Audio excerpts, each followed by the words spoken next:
Okay, I need a motion to come out of exec session and go back into open session. Standing Volpe, second. Meredith Volpe, all in favor? Opposed? Motion's carried. Welcome to the August 16th meeting of the Board of Education. And I ask that you please rise for the Pledge of Allegiance and remain standing for a moment of silent meditation. Pledge allegiance to the flag of the United States of America and to the republic for which it stands, one nation, under God, indivisible, liberty, and justice for all.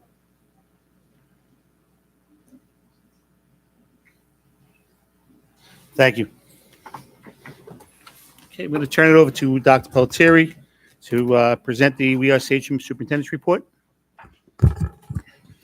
President Schuyler, thank you so much. Welcome, everyone. And as we almost always do, we're going to start with student recognitions. I'm going to ask that our athletic director out there, Patrick, would you mind checking on Mr. Torgrosso or Mr. Butel?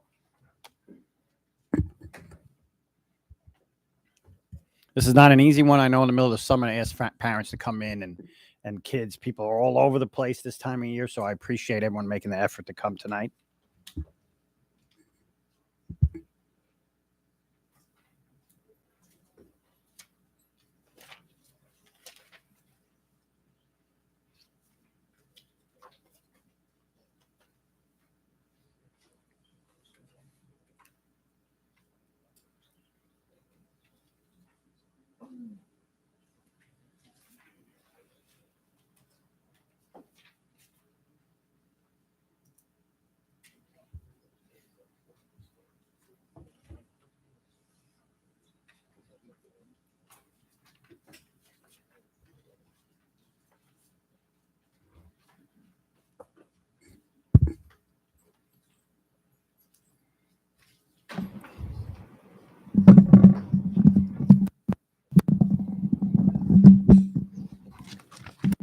Dr. Pelletieri, Cabinet, Board of Education, thank you for having us today as we honor our spring athletes.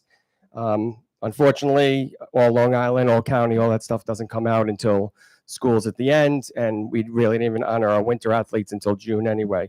But thank you for making the time and having us today. We're going to start out with our individual honors, and then we will do our team honors. We're going to call out the students. They do not have the certificate yet, but they're going to line up for the pictures, and then we'll do the teams after that. So, Sachem East, baseball, Jake Acker, all league, all county. Jake, you can have a seat up. Stand over there. Sachem East softball, Olivia DeRose, all county. Sachem East boys track, Brian Capellini, all league, all county.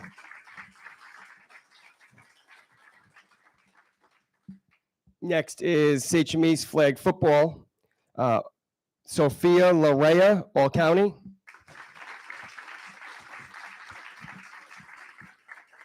Alexa Marchetti, all county.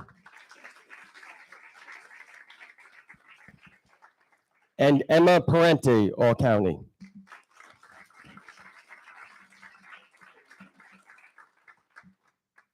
Next up, we're going to have Sachem North. This shows the softball team, a little out of order, but for the softball team, Angie DeLuca, all county. Brooke Leach, all county.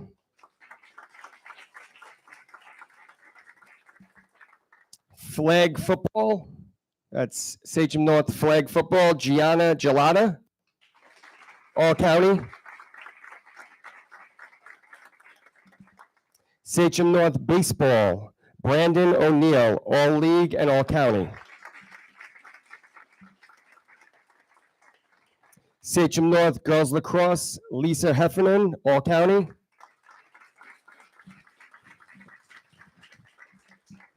And then for our Sachem combined team, the girls golf team, we have Nikki Mathis, all league, all county.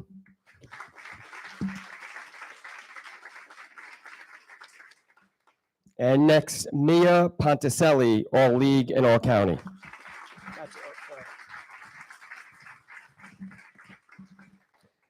This is it for all league, all county, all state, all Long Island players. These were the individual honors, and then we'll do the team honors next.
So some of the coaches shared some things about their team, some didn't, so I will just go off the cuff with that one. So for Sachem East Baseball, we have our lone representative, Jake Acker. He's going to come out and represent the team. He was a senior captain, I believe 3 or 4 year varsity player. So Jake was a part of a 3-time back-to-back league champions. That's all from Kevin Schnupp. Coach, they were in League 3 this year. There was a 3-way tie, but pretty impressive 3 times in a row to win the league championship. It's Jake Acker. You want to do a picture? Jake, you did that all by yourself, like Bugs Bunny, right? First base, second base. You could just wait Outstanding. Outstanding. Where are you going to school, Jake? Congratulations. Good for you.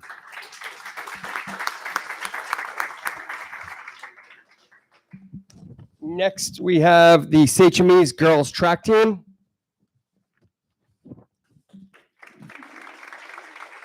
Their captains are Sophia Hammond and Taylor Ellinghouse. Sorry, they're county champions, not league champions. I don't know if I said that. I think this was the first league championship since 2018, right?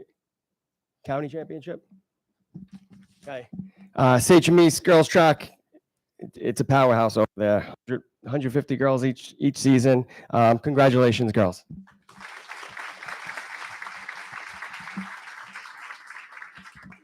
Next, we have Sachem North softball. I know they are at least back-to-back champions. Angie DeLuca and Brooke Leach.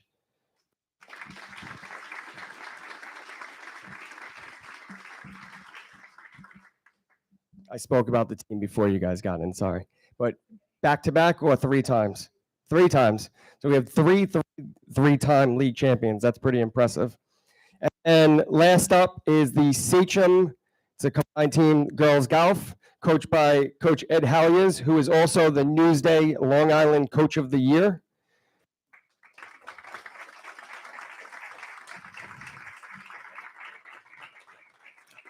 We have with us tonight Emily Starantino, Hannah Harvey, Cassandra Conlin, Mackenzie Owad, Mia Ponticelli, Nikki Mathis, and then we had 2 captains who couldn't make it, Ali Carcota, and sorry, Vanessa Fleischel is here, correct? Okay. Again, 3-time league champions. They are 35-1 over the last 3 years.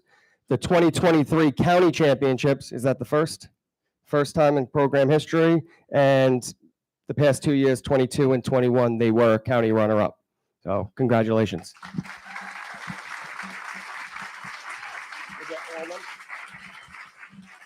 We'll get all the teams back there. You guys could line up with them as well, and we'll take a picture.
Girls golf team, stay here. I have some questions for you.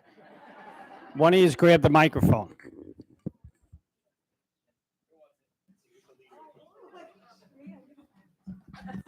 Everybody seems to be pointing to you. You're literally the team captain. Fine, give me.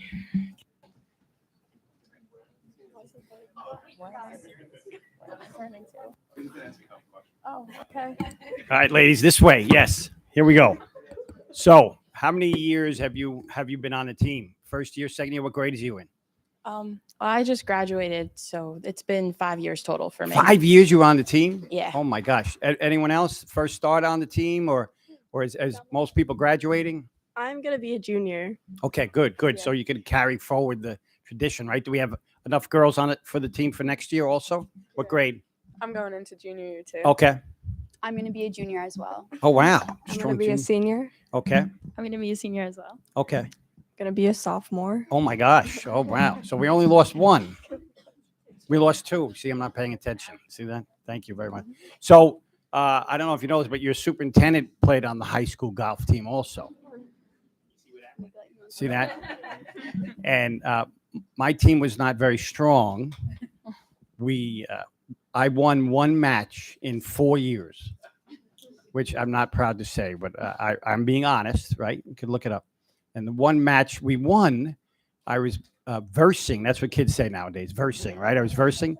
So I versed a young lady, actually, who played on a joint team. And my coach said I was so fired up. I finally won the match. I was walking up the fairways. I was telling my coach, look, I'm up 4 strokes. I'm up 4 strokes. And he couldn't believe it. And then finally I won. And he said to me, this is the one match you won in 4 years. Why did you win that match? There was a nice young lady over there. Why did you beat at one time in 4 years? You beat one person. It was a young lady. I said, I had to beat somebody, right? For 4 years, I couldn't do it. So what do you girls, what do you young ladies shoot typically? Typically in the 80s or low 90s. but For 9 more so- holes? No, 18. Oh, yeah, I see. 9 holes. Okay. Well, today I played Beth Page Red and I shot at 86 for 18 holes. Oh, Beth Page Red. Now, is this like, are you serious golfer? Like, do you count all the strokes? Or Yes. if the ball's behind the tree, you say this, you kick, this is not supposed to be here. Or, no, you know, like, or you have the hand wedge or the foot wedge. You do any of that stuff? no, I take it very seriously. Okay. Yeah, you have to really, it's a game of character, right? So I'm going to tell you something from playing in high school and years later, I once, at one point in my life, had a 6 handicap. People should be impressed by that. Everyone should be saying, oh, 6 handicap. It's very good, Meredith. And then I became superintendent of Sachem Schools, and I don't even play anymore. It's a mess. All right. Well, congratulations, girls. That is really amazing. Anyone else? Do you have a handicap? Does anyone have a handicap? You're just playing for, who's playing for fun? Nobody's having fun? Your parents are forcing you to play? Is that what it is? Or your grandparents? You want to play, right? All right, good. I'm glad you want to play. You have fun out there, right? Okay, good. And support each other. Congratulations, ladies. Good luck in college and Thank in you. schools. Great job.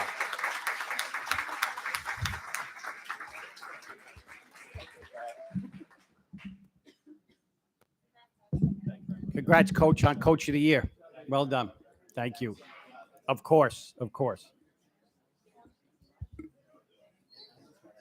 If yeah, folks want to take off, now's the chance.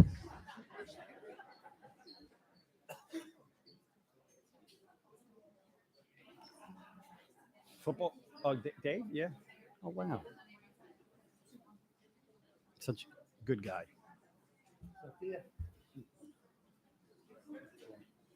She's was she on the football team?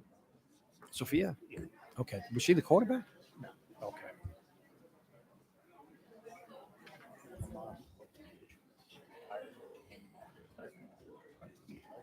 Oh wow. Nice. Yeah. Nobody wants to see any more golf stuff. Off in college too, but I broke my finger. Allison, do we have our presenter from BOCES? Why don't we do that next? Okay. Oh, thank you so much. Ladies and gentlemen, we had, I apologize that many people cleared out, but has nothing to do with you. Thank you so much. We did ask for and receive from BOCES, I believe it was about 2 summers ago, a demographic survey.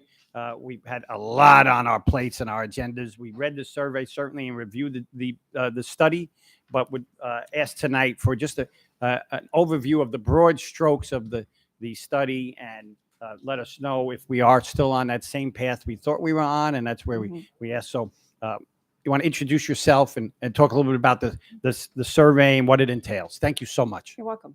Yes, thank you for having me. It's a pleasure to be here to present this to you this evening. Yes, the district had contacted us to do a demographic and enrollment study for the district. At Western Suffolk BOCES, I'll just show you, give you a little background. Since 1980, completed more than 1,300 studies for districts, not just on Long Island, but we also service districts in the Hudson Valley region, Orange, Rockland, Westchester, and so forth. And some of the Suffolk County districts that we have recently or are currently working with and are listed there: Smithtown, Comac, Sayville, East Islip, and so forth. So yes, we do a lot of study. We do about 50 studies every year for various districts.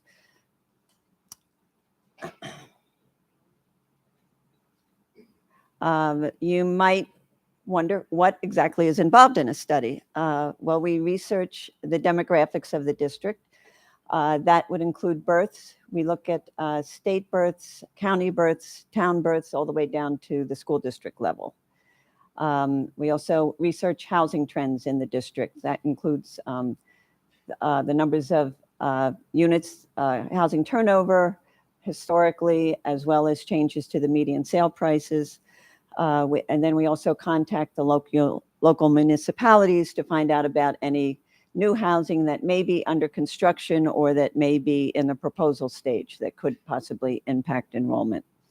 Next, we look at population trends in the district, and that would include not just numbers of residents, but also any changes to the age structure of the district, the resident population, as well as any changes to the ethnic structure, as well as other characteristics.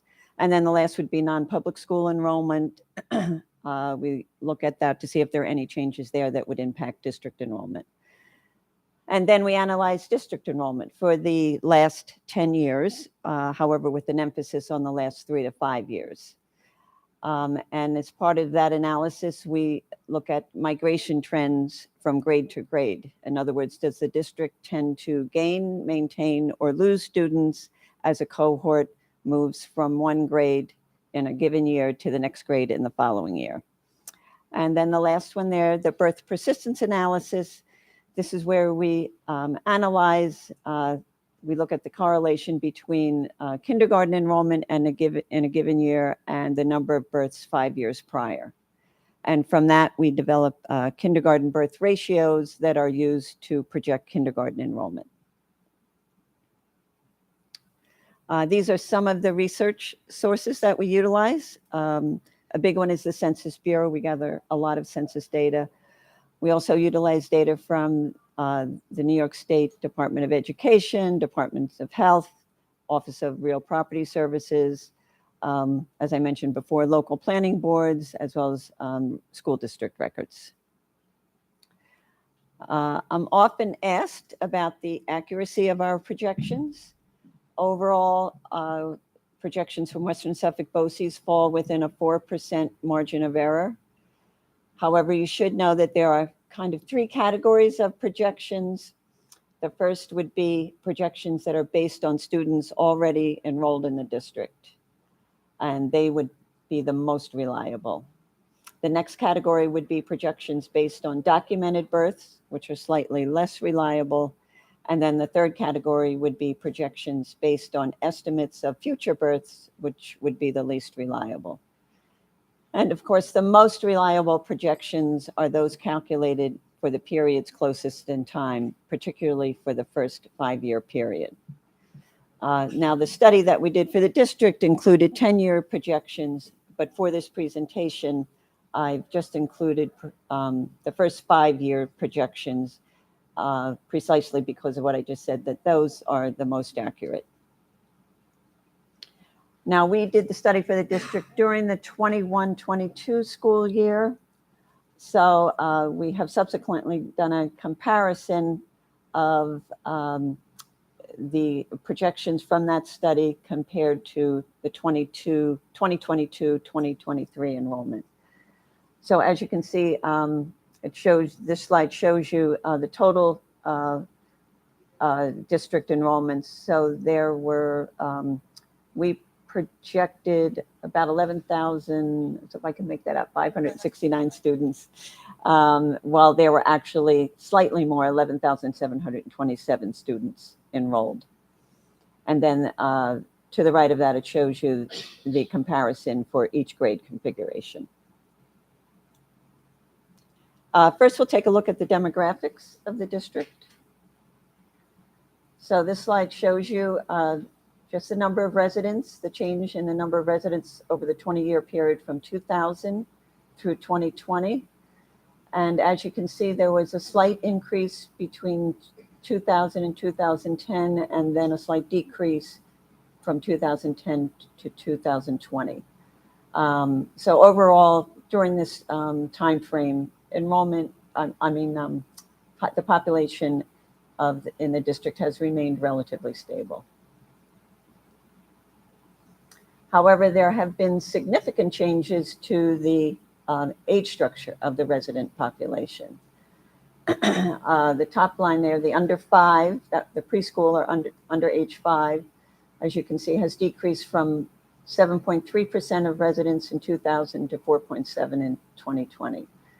The second line, school-age children, ages 5 to 19, has also shown a decrease, as well as the young adult population, ages 20 to 39, accounted for 30% of the population in 2000, but that dropped down to 24.5% by 2020. However, there has been growth in the middle-aged and most significantly in the senior 65 and older segments. Residents age 65 and older accounted for 8.6% of the population in 2000, but that has grown to almost 17% of the resident population in 2020. And these changes are reflected in the median age within the district, which was 39.4 years in 2010, but that has grown to 42.4 years in 2020. This slide shows you Nassau and Suffolk County births for the period 2001 to 2021. And during that period, there was a decline of more than 20% in Suffolk County, and within Nassau County recorded a birth decline of almost 13% during the same period. This slide shows you births within the Sachem Central School District. And as you can see, there has been an overall decline here as well. The number of births peaked in 2006, when over 1,000 births were recorded. In the 4 years subsequent to that, births remained in the roughly 900 to 950 range, and then subsequently dropped down to yet a lower level, so that now births overall range within, say, 750 to the 800 range in most years. This shows you housing sales. Housing sales within the district. As you can see, from 2010 through 2021, there has been a steady increase in housing turnover from a low of 443 in 2010 to more than 1,000 units in 2021. There has also been increases in the median price of homes sold within the district during the same period, from a low of approximately $289,000 in 2014 up to a peak of $465,000 in 2021. And this slide just shows you the percentages of households within the district with children under 18 years of age. And as you can see, we've shown that for Suffolk County as well as the Sachem School District. And then you can see there are declines in both Suffolk and in the school district. Within the school district, approximately 43% of households had children under the age of 18 in 2000, but by 2020, that had dropped to 32.8%. While in Suffolk County, 32.2% of households had children of this age.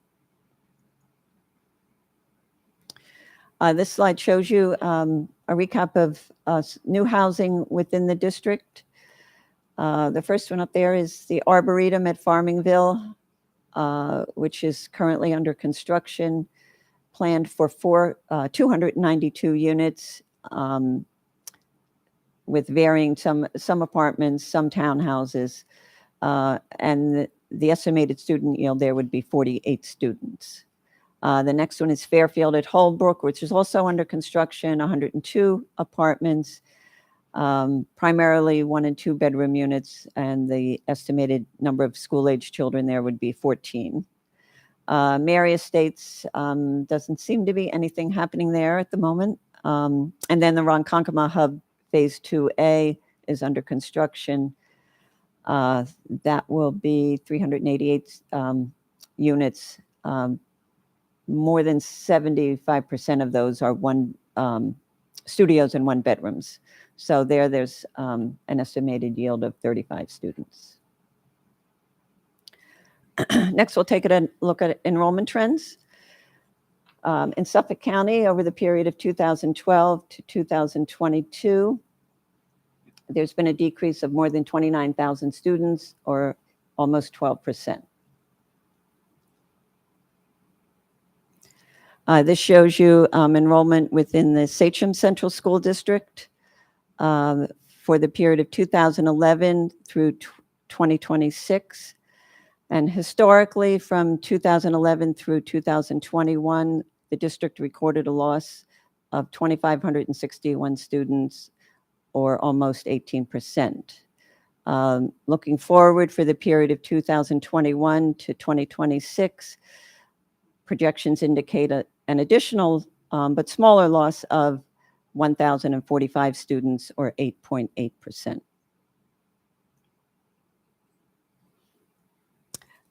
Next, we'll look at kindergarten enrollment for the same period. So as you can see, kindergarten enrollment has been declining. It was at a peak of more than 1,000 students in 2011, but overall has dropped down in, I guess it's 2020, to 739 students. Looking forward, 2021 to 2026, and kindergarten enrollment is projected to range from 727 students through 859 students.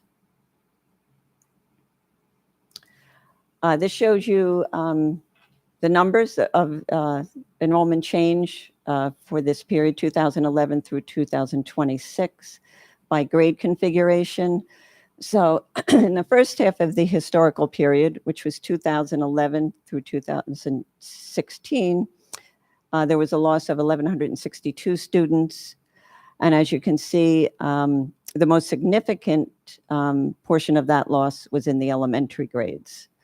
The second half of the historical period, 2016 through 2021, again, the most significant loss was in the elementary grades. However, the middle grades and high school grades also recorded significant losses during that period.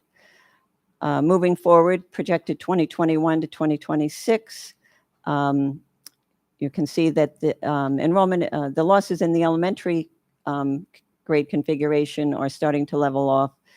There's a smaller loss expected of 212 students, while the high school grades will continue to see a more significant loss as smaller cohorts move up through the system. So what are some of the factors that are impacting district enrollment? First, on average, the district does gain or maintain students in transition to most grades.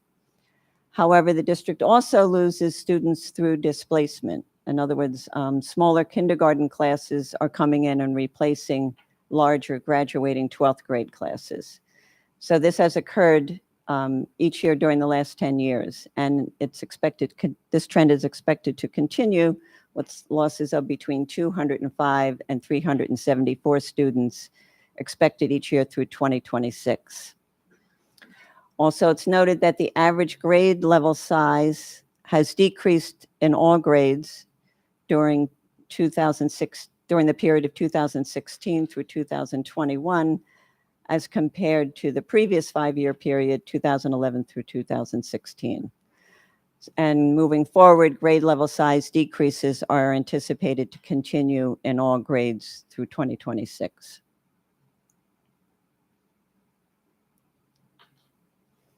So to summarize, there's been a loss of more than 2,500 students during the historical period, 2011 through 2021.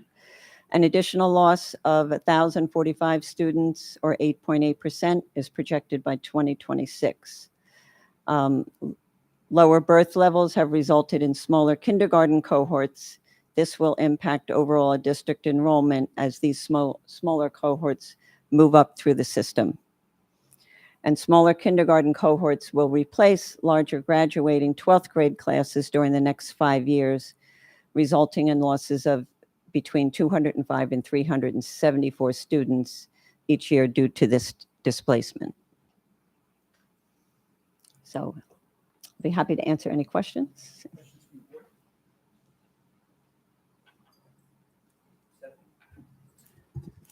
How does this compare to the rest of Suffolk County and other school districts? Oh, there you are. There's 2 Volpes.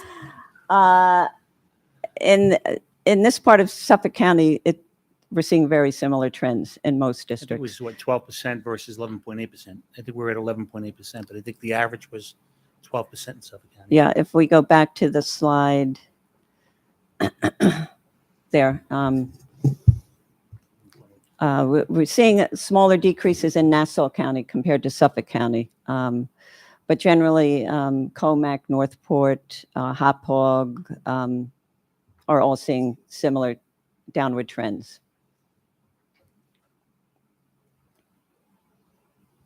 Any questions, Vinny? Just a question. I thought I saw a slide that said home sales were increasing, Yes. but then sort of the demographics are decreasing. How does that get explained? Well, it appears that there are a lot of seniors That's yeah. moving into some of these homes in the district. And that's, so although there is housing, housing sales are being recorded, they're not necessarily young families. Right. Yeah. Interesting. I think more families that are moving in are having fewer little ones also. Well, I mean, that's a in trend that's, addition, yes, when younger, nationally. yes. Again, as we looked at the birth trends, yes, young families are having fewer children. Other questions? Just Board? an observation, right? I think this solidifies it or validates what we've seen in over the years right here. And I guess the concern, not concern, but our population is decreasing, yet our budgets continue to go up that sky high. So just something to consider, and obviously for future planning as we kind of talk through things, right? So just an observation, Other because questions? it'd be interesting to see our budget over the last 10 years, right? And I know it's It's going to be the opposite of that trend, Yeah, it's- right? yeah. And again, with all the districts around us having the same type of trend. yeah, everybody. It's not just Sachem, right? Yep. Yeah. I think, Vinny, the other thing you need to calculate in that is if you look back in history and you look at the percentage of our budget that was made up of state aid versus to our percentage of our budget that is now state aid, Right. we're getting far less Less in the state, which is driving up our, our taxpayers. tax levies. Yeah. Stephanie? That's because we have less students, so we're getting less money per child, right? Because if we have less students, we're going to get less state aid because they count each individual student. So we just expect it to go down. Well, you could look at that rationale, or it could be the state is giving less contributions to what they used to give us. Yeah. We also have a large special ed population that has demands financially. We have a growing ENL population, which also is financially, and we're mandated with a lot of things of what we class sizes and what services and how much that drives our budget. The burden Yes, a lot placed of on the districts are district. seeing increased expenses in those, as you mentioned, in servicing the ENL population as well as a growing special ed population. Now, those trends haven't been incorporated into because we saw a tremendous trend over the last 2 years.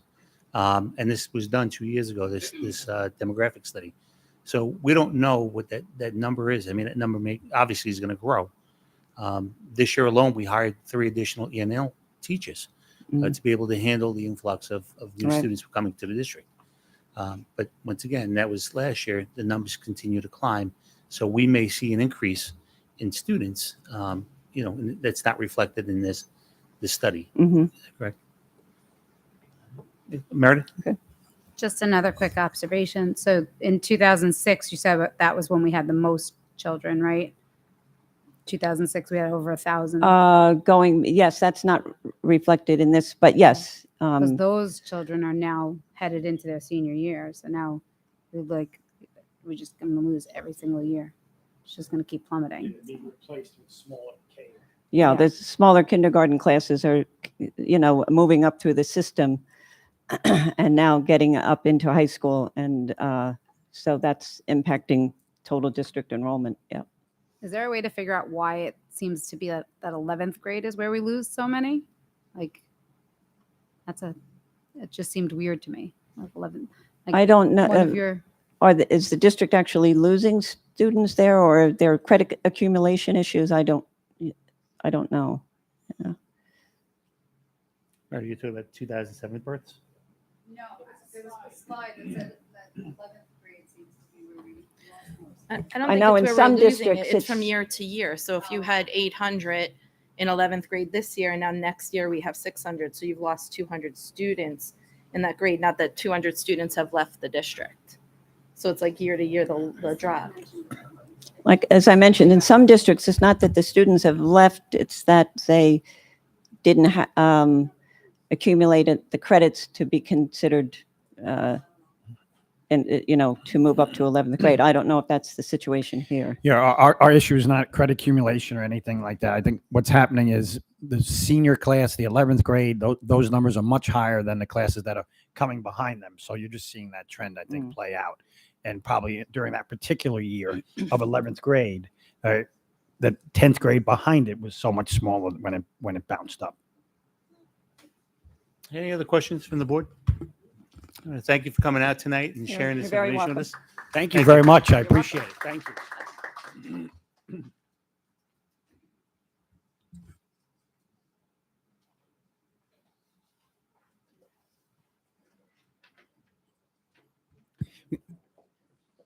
Oh, really? This is Good night, and thank you. Thank you. Okay, that concludes the superintendent's report. Actually, it doesn't, Oh, no, it Mr. doesn't. Okay. President Scavo. We have According to my agenda, a it few does. other things. Yes, that's the. We did ask our phys ed athletics department, health and physical education folks to come in. There was a request a short while ago, another meeting or two before, to talk about physicals and what makes up a physical for a student here. There was a tragic loss of a student in another district, and it sparked some questions for us here. And it was brought up as a future agenda item, and I asked our gentleman to speak to us tonight about all that entails. So, Gary, Phil, take it away. Good evening. All right, so we're going to talk about the New York State Education Department physicals and the requirements. We're going to go through the interscholastic athletic piece as well as the school physical piece, try to tie those two in.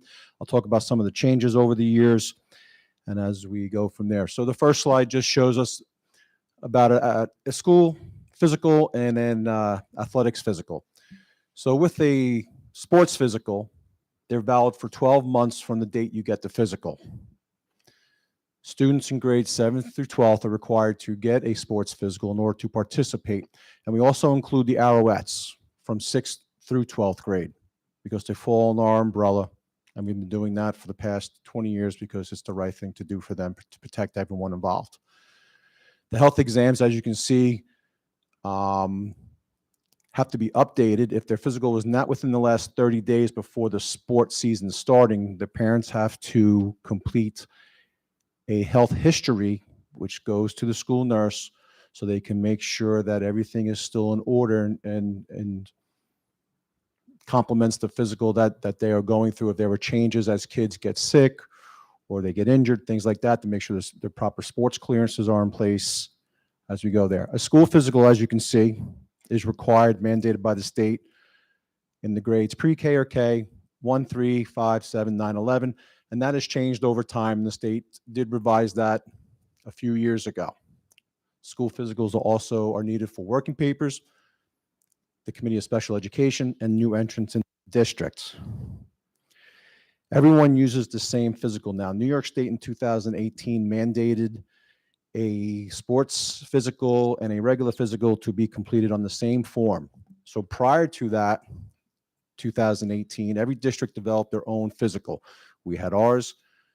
The school district next to us had ours. They were similar, but they could have been different. The doctor's office also had physicals.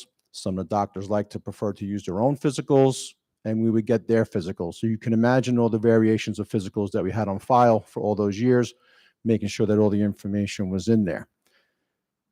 This form has developed obviously over years, as I said, and the school nurses are responsible for filing this and making sure that everything is in place.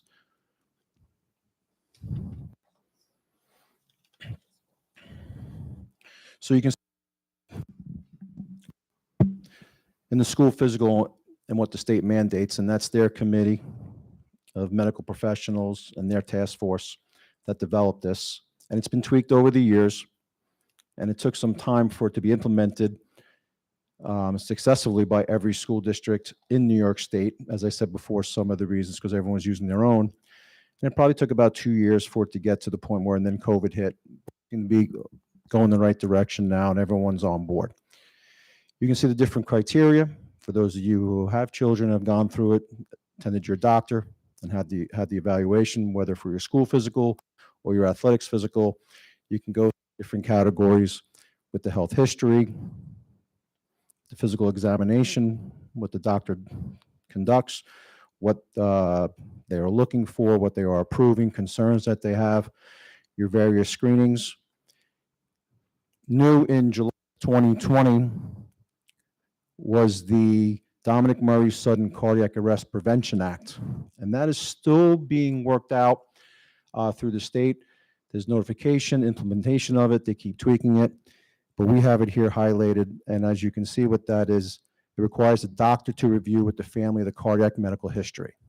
And that's what that piece entails there. Any questions on the physical form? Alex?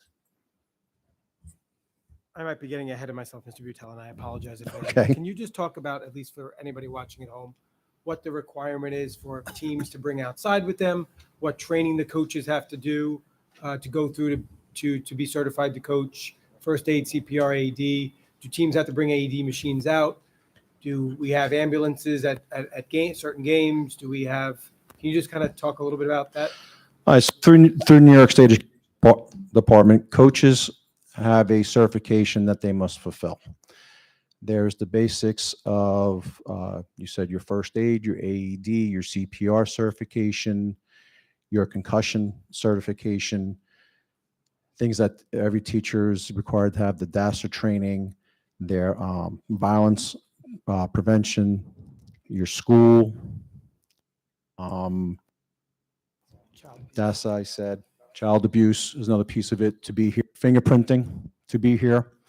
As we go through the pieces, certified teacher, certified in physical education, required different requirements as you go forward.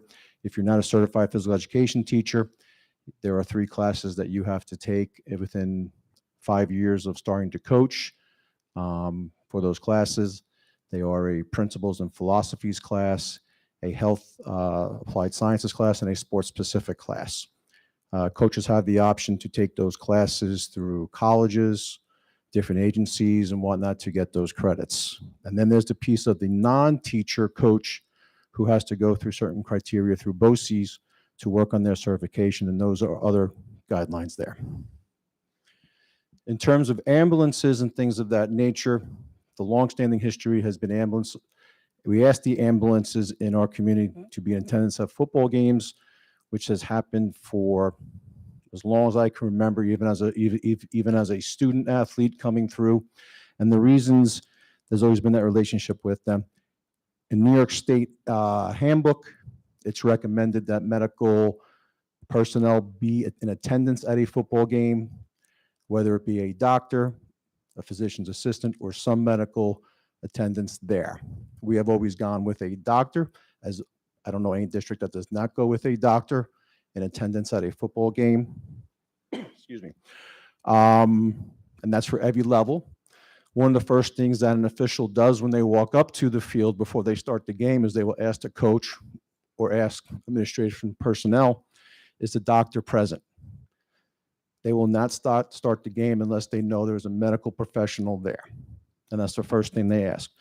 There have been times when we had to start a game late, or we ramble last minute because of emergencies, if a doctor's in surgery or can't get out and things of that nature, and we always move and shake to make it work. The other part of it, and I'll tell you, with the ambulance, and just a little personal, as a college football player, playing against UMass my junior year, I played at Delaware. The UMass quarterback was rolling out of the pocket, pushing the line of scrimmage. Our free safety rolled up. Quarterback from UMass lowered his head. It wasn't a violent hit. It wasn't a nasty hit. It's just the way they hit. That quarterback broke his neck. That person laid on the field for over an hour because the ambulance had left the site with another player and they did not replace the ambulance. Keep in mind, this is a collision sport. Most of your injuries that take place, that are horrific percentage-wise, statistically take place in football, though they can happen anywhere. Walking down the street, we can get injured, obviously. The medical that was there at that game, doctors, trainers, EMTs, whoever else was there, had to monitor that situation for over an hour until that player could be successfully removed and taken to the hospital. So I've seen that need firsthand. And as a coach, I've seen other things like broken bones, concussions. I've seen it here. I've seen kids come off the field crying like babies because they don't know where they are. So there is a need, obviously. It can happen anywhere. In terms of AEDs, it does not say that everyone needs an AED, but we are in the process over the years of getting every team an AED. We have them available readily in the buildings, on the fields, trainers. More and more coaches have them. All of our away teams have AEDs, our golf teams and teams that are off-site. We also have middle schools. We have 1, 2 AEDs. Our tennis team just took an AED. I'll let you know, we just provided for other avenues also in the district to cover over the past few years to make sure that everyone was covered with an AED. Did I miss anything? Yes, good, thank you. Oh, no, did I No, miss you're good. anything? No, Oh, you're good. okay. Thank you very much. Welcome. Just a question, Gary, on the family cardiac history reviewed, is that just reviewed? Is that sort of an honor system that, hey, the family reviews it with the doctor and they just write things down? Is it versus having a requirement to actually have a cardiac screening and document it, right? It does not require a screening. It just requires, because of the situation, and we met Mrs. Murray and what happened to her son Dominic at Farmingdale State University. And I don't think it's a secret. He was playing basketball in the gym and collapsed in the gym. And the AED was actually in the hallway and no one went and ran and got it. But there was a history, I believe, in the family. But they never asked about the history with the family. Is, when you go to a doctor, first thing they ask, what runs in your family? What side of your family?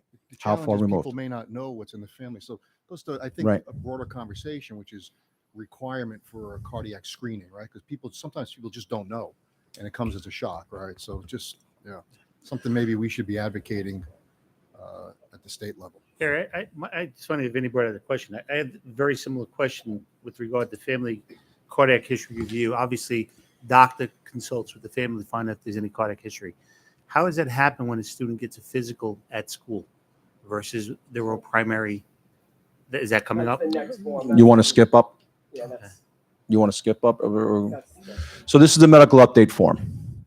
So this is done for every athlete. And as we said before, within 30 days prior to the season, if they had not had their physical done within 30 days, the parent must supply this form to the nurse. And you can see from there as you go through the form, all the different categories and all the different, the middle area you said? So it talks about family heart health history. Yeah, it is up, like you said, it is up to the family knowing the history the best that they can within their family. So if a child has a physical at school, then after the physical, this has to be supplied by the parent. That has to be said prior to that. That's Prior. filled out with, and they hand that in, and that's the acknowledgement of risk and the permission for the physical. So like I said, this is done for athletes and regular students. And obviously, it's up to the parents to know if the child has any symptoms or signs or concerns when they talk to their doctor of to what may be going on. Every situation is different. So you are basing it. I mean, we do catch, our nurses, not me, but our nurses do catch situations where they have concerns with the medical update form as compared to their physical or what's on file. And then they follow through to get the correct answers on some of those different boxes that you check off. So the heart is, right now, it is just a conversation and a history, and they look for signs and symptoms of things that come up. Yeah, a couple of years ago, we had, I don't know if it was St. Charles, we had one of the medical hospitals doing free screenings, EKG screenings. Are we are we pursuing that again? That's in, you want me to skip to that? No, that's all right. No, you can go to it. Sure, I'll go to it. No, go. So a few years ago, I'll let Phil jump in a little bit because it was his first year in the office and he needed a special project. So we started with the heart screening, and that was with Mrs. Murray and Mrs. Ann to get this started. Of the hundreds of students that we had screened that day, we did identify one student did come up with a concern, and that, I don't know at the end result of that concern as those parents addressed it. I'll let Phil talk a little bit more about that. So, sorry. Like Gary said, when I first came in, the Louis Acampora Foundation and Dominic A. Murray Foundation had approached us about running this screening. It was the spring of 2021. We ran it in October 2021. It was lightly attended. I think we had about 205, I think was our number of students that we had. They provided free screening. We were there from 8 a.m. to, I believe, 2 p.m. doctors from all over the place, Stony Brook, Northwell, I can't even, all over the place, but just volunteering. And they ran you through an EKG, an ECG, and then if they found anything, I believe they would run you through another battery of tests. And as you could see at the bottom of it, Center Ridge High School is actually hosting one in the fall. When we did it, it was only for Sachem at the time. And that was one of the discussions me and Mr. Butel had, was when we were talking to them, maybe open it to surrounding schools. Because that day, because it was lightly attended, we did start to reach out. And someone was like, my friends in Center Ridge, come on down. We're not going to turn people away. So right now, and we'll get this information out to the community as well. On October 21st, they'll be holding it at Center Ridge High School. And if you're not a Middle Country resident, just need to email heartscreennewyork@gmail.com and they will get students in. I don't know, again, because we're not working with them personally, if there's a waiting list or that, I don't know how that's going to work, but I think it's worth the shot to just put your name onto a list and see if you can get a free screening. Because I do believe, and I could be wrong, $3,000 to $5,000 this would cost if you were going outside to a normal doctor and asking for this. So that's each student. So we'd serviced about 200 students that day. So, all that money saved, and it was a great event. I just wish we would have more people there. Some people have approached me, why don't they come back? One of their things was they don't hit the same school district every year because then they're checking those same kids. And obviously they want to spread out amongst Nassau County. I believe Dominic was from Queens, Lewis was from Northport, so they're kind of working together. Yes, and they do 2 a year. There's one in the fall, one in the spring. Phil, if you don't mind, I mean, we could reach out to that organization or to the school district and see how we might work with them. And what I would say is we could put it out on our social media to all our athletes in our community, try to get them over there, promote a little bit. Yep, and I did reach out actually kind of right after the DeMar Hamlin thing had happened and just said, hey, we're interested whenever our next time comes up. I'd like another shot just to get more people there, because I felt that it was a little bit of a failure just because of the less numbers. But again, when you speak to the one parent of the one girl that found out she had something, you're like, all right, well, it was worth it. We found that one. It was worth it for the day. And I think that's one of the things that we try to stress, because a lot of time and energy goes into this. This is a big undertaking and a lot of hands to make this work. And they want to service thousands. And we tried to beat every bush that we could to get everybody there. But on a Saturday, everyone is going in lots of different directions to get them there. So I'm glad that they took this advice. A neighboring school ran it the year after us, and we said, convince them to get your surrounding schools to attend. They want to service as many kids as possible. I mean, these are doctors and nurses and people in the medical field who are donating their time to these foundations to do these screenings. They want to work. They don't want to sit there and just talk. And we saw that. And they're like, is there more? Is there more? And I guess it takes like a half hour per child. But yeah, like Gary said, it's about a half hour. And, it was a great day. And hopefully it is something we can get back. I do believe, like I said, 2021, people are a little hesitant to come out, still wearing masks. There was a lot of stuff going on.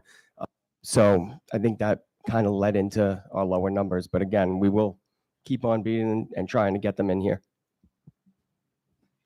All right, I'm going to just go back a few slides.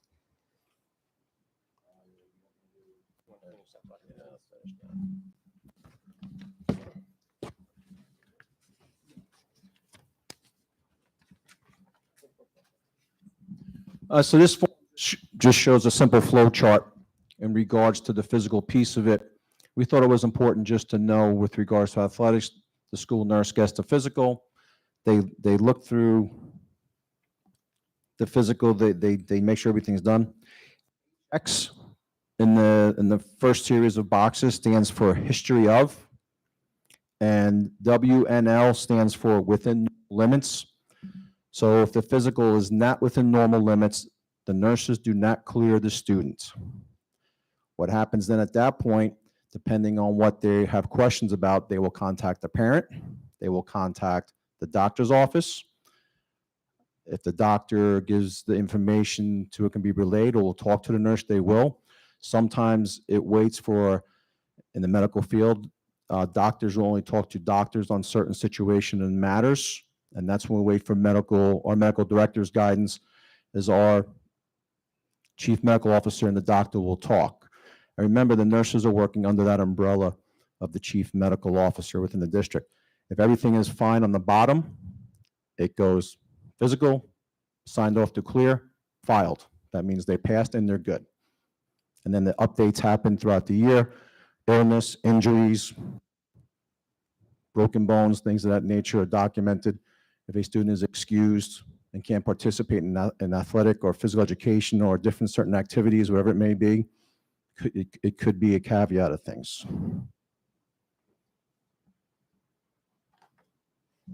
So the next slide is discussing Final Forms and student athlete information. So as you're aware, last year we started using Final Forms as a way of registration for our athletic teams.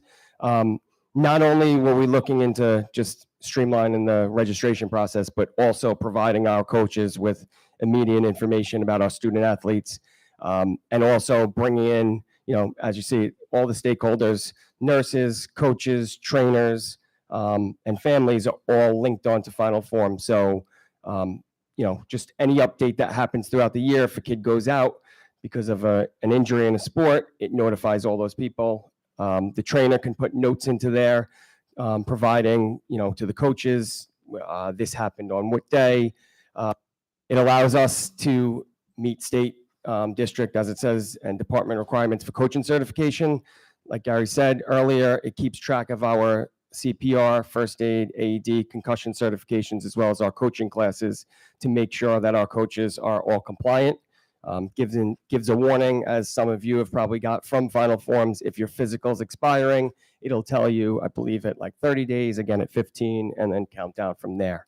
And again, another way for communication between parents, coaches, athletes, identify those and notify that are non-compliant, especially this week with sports coming up, making sure that that line is green. All our coaches know to check that line, making sure all the kids are cleared.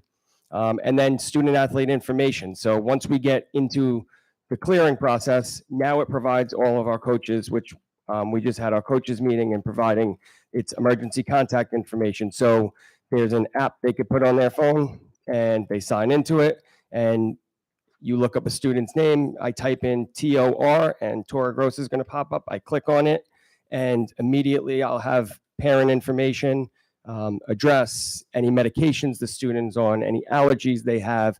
You can call 911 right from there. So you basically have everything there. Doctors, all the information is right there for the coaches to know and to provide for a medical, if there was an ambulance coming, to provide to those people. It also reviews medical concerns and medications that are on there. So the nurses, if you as a parent fill out that your child has asthma, when the coach goes on there in the medical mode, it'll highlight in a circle showing that student has asthma. You put your cursor over it and it tells you what the triggers are, and anything that the parent provides, that information is right at the coach's fingertips. And that's part of the health conditions that are highlighted. Again, asthma, diabetes, seizures, food sting allergies, and other health conditions. EpiPens, as you can see on the right-hand side, that is all the forms that the parent needs to fill out. And then from sports agreement on the way down, the child as well as the parent both need to acknowledge that. So, and it gives you the last sign date. If a parent was to change sports, they're going to have to fill it out again. Yes. Oh, sorry. So it's just a great way for us to monitor everything that we have for student information. 2 questions on Final Forms. What if a family has no access to any type of a computer to fill this out? And if they have access, what if they don't allow their child to have an email address, because it has to be an email address that's not associated with SHM? So it doesn't have to be it can't be a SHM email, but you could have both parents sign off or one parent sign off with the child. There are workarounds. It doesn't have to be the child's email address.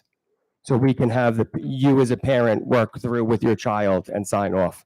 And then it does go through phones. We have had some just people contact us with, and I've helped registration, go through that process with them. Obviously not doing the whole thing, but we haven't had anybody hasn't been able to sign up yet. Okay. And then my other question is, if God forbid a child gets injured during one of our sports and they need all the paperwork to get them paid back through insurance, do they download it here or they still go to the nurse? So that's still going to be through, and it depends on the building. It'll be through the assistant principal that we give the incident report to, and they file that information, main office or the principal. Allow me to elaborate a little bit about that. So the coaches are instructed to fill out accident reports as we have them for any visitor who comes on school grounds. Those reports are asked to be submitted within 72 hours. They go to like I said, the building administration in charge of that, the nurses involved, and those are held on file. The initial report, the business office, Ron Sachs' office also gets copies of that. We implemented that years ago, where the building will send us files and we keep all those on file. If a parent needs more information to file a claim, because we have secondary insurance providers. So what that means is your primary insurance goes through you as the parent. If your insurance is exhausted or there's things, and I'm not really part of that world, that would be a business through there or through the insurance company, then they would ask for the claim that they get through the building. The administrator in charge of that is responsible for giving the parent that report and that claim, and then the parent has the information to go, whether to the medical, the doctor, whatever services they're receiving, and the insurance company. And then from as far as I know, on our end is done as far as our knowledge, and then it becomes with the insurance company.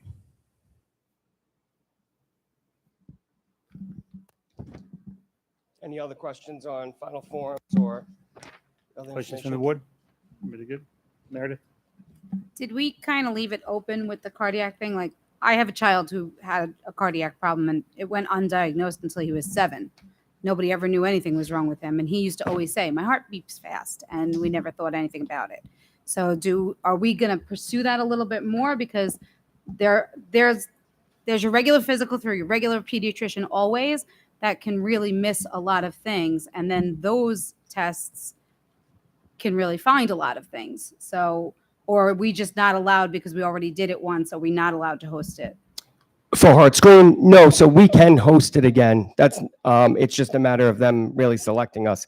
They're the only, I hate to say it's only show in town, the only ones that are doing it at that level that I know of, that just offer the free screening. And like I said, they go from Queens all the way out to, they look in William Floyd, they look to the bigger school districts.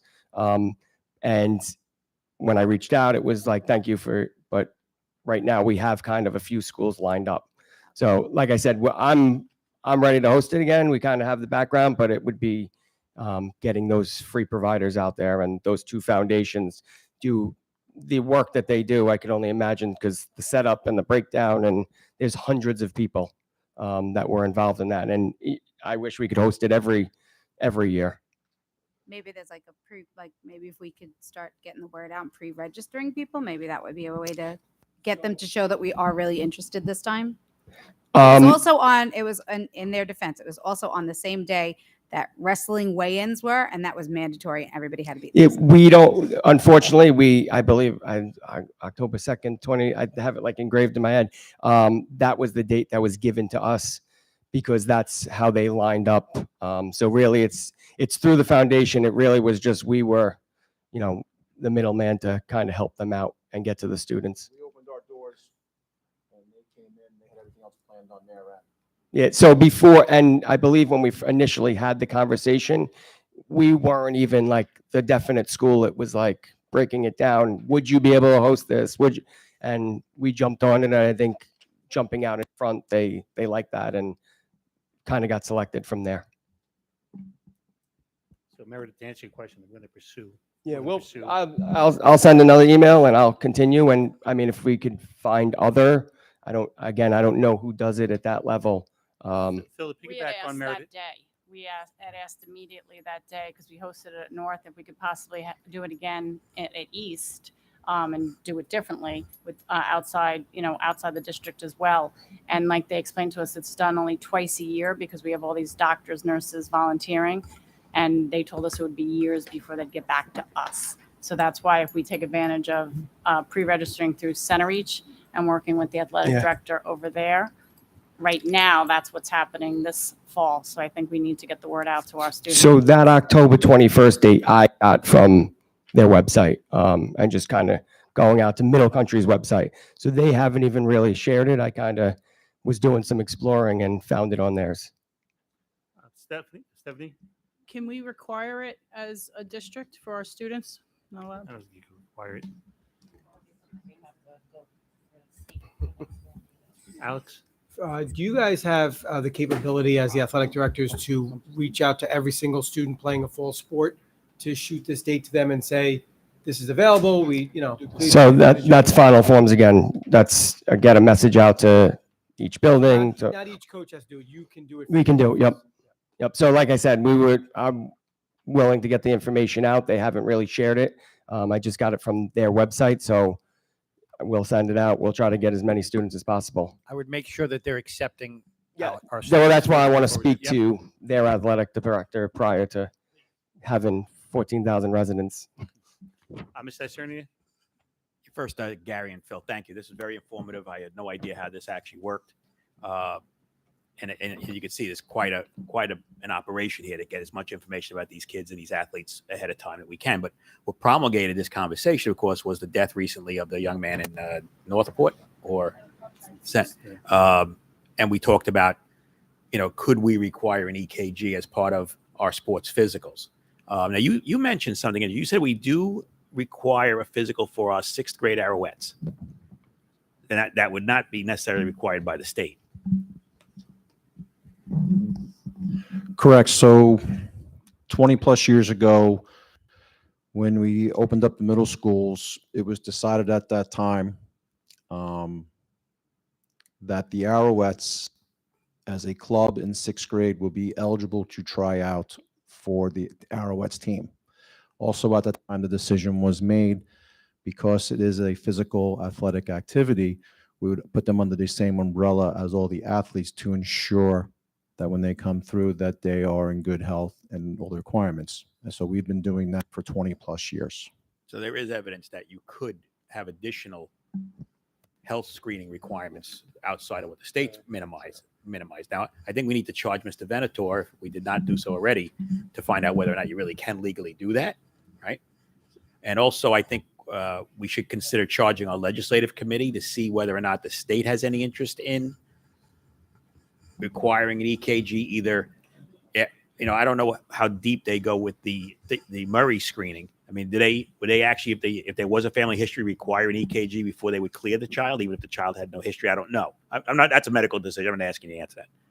But the question comes back to what does Sachem want to do also? So I guess we need to first know whether or not Sachem can, and then also whether or not we want to start thinking about something like that in the coming years.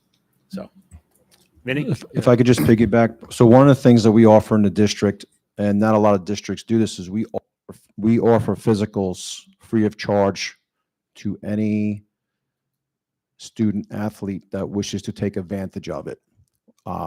It's developed that we offer it in June before they leave school for that year. We offer it for all 6th graders going to 7th and on up. The parents also can take obviously their child to their own doctor if they choose, but we do offer that. I remember back as a student, that's all we did. We came here and there were hundreds and hundreds and hundreds of students, and that's what we did. It's not to that level anymore, but we still, since COVID, we've built up our participation in those physicals that we offer in the buildings. Obviously, the nurses like it because they get the information on time. The parents like it because it's done, whatever reason it may be. We also offer physicals to those children where it's determined that we need to provide a physical for them to be in school because of hardship cases or things like that. Vinny? Yeah, just going back to the cardiac screenings, Mike, you hit the nail. That's exactly where I was going to go with this. We should probably think about charging our legislative committee to drive this and get a spotlight on it in Albany because it's very important. Physicals, they're not going to catch this stuff. So I think we should really seriously consider that and drive that conversation. So, Stephanie? Would it be a health and safety committee issue as well? To discuss policy or I mean, whatnot? I don't know if it's health and safety, if it's, legislative. I mean, it's, Like, which there's no one requirement first right or- now in yeah. the state level. There's a cost associated with it. But A lot of our I have students this don't question. I have mean, insurance to do it. I've taken my own children to the doctor to get a physical, and the doctor recognized that the heart rate was elevated and actually suggested and recommended an EKG. Do our doctors that do the in-house physicals do the same thing? If they blood pressure's up and there's an elevated heart rate, do they contact the parent and say, look, your child's heart rate was elevated and we're recommending that maybe you take them for an EKG? So as a student athlete, as the child goes through our screening process here in the district, they go through various stations that are monitored by the nurses, the blood pressure, and they do the things before they get to the doctor for the examination. And yes, if the doctor has concern, they will pull the nurse in, they will have a conversation, they will document it on the file, and the nurse will be responsible for calling and reaching out to that parent based upon that doctor's recommendation. So it does happen here. So I don't know the answer to that question, if it's a legislative thing or a health and safety thing, but certainly we could explore it. I think maybe legal advice from Ms. Venator. Meredith, you had something you want to say? I was just going to say, while I think it's a great idea, it is very costly. Like I pay for my own insurance and my copay just if my son were to get an EKG or an echocardiogram, my copay is a lot. And I'm sure that would be prohibitive to a lot of families. So if we made it like where they have to have it to participate, we will have children that will not be able to financially take on that burden. Any other questions? Just to highlight some other things that we've been doing in the district. Coming down from the state, we'll be talking about emergency response plans. We started in the fall, again, kind of after the DeMar Hamlin thing. We sat down with the trainers and kind of started coming up with a plan. And we do run emergency response drills. Now it's going to be 2 times a season. We're going to do the first week of the season, and then once again, midway through the season. Those emergency response drills are not only just for cardiac emergencies, but they also work with any other emergency where you're calling an ambulance or need to get a trainer. So I think we've sent you guys the rundown, but again, that's something that I think not only, we put out there, but I think our coaches embraced it.